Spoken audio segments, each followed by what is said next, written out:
Urganch shahridan taxminan 50 km uzoqlikda Bog'ot tumanida cho'lning o'rtasida g'aroyib bir voha Kalajik ekoturistik shaharchasi joylashgan. Kalajik qala Sho'r cho'li atrofida joylashgan Xorazm viloyatidagi eng qadimiy qalalardan biri hisoblanadi.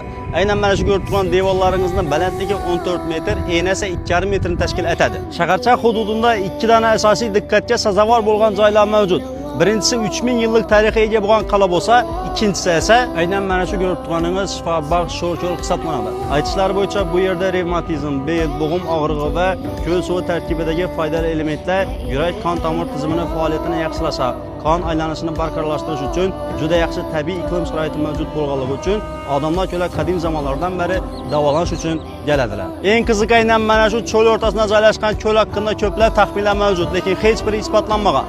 Bundan tashqari ushbu ko'lning yana bir g'ayritabiiy xususiyati mavjud, ya'ni mintaqada agarda suvimiz mo'l bo'ladigan bo'lsa, ushbu ko'lning suvi kamayadi. Mabodo mintaqamizda suv kam bo'ladigan bo'lsa, ushbu ko'lning suvi to'lib turadi. Bu joy yuqorida aytganimdek Bog'ot tumanida joylashgan Kalajik qala bo'lib, agarda sizda mana shu joyga kelish xohish, istagi paydo bo'lgan bo'lsa, iloji boricha shu yerga kelganingizda cho'milish qoidalarini rioya qilishingizni va shu bilan birga Kalajik qala atrofida muhofaza qilingan yerlarni saqlanishini o'zingizga hissangizga qo'shishingizni so'rab qolamiz.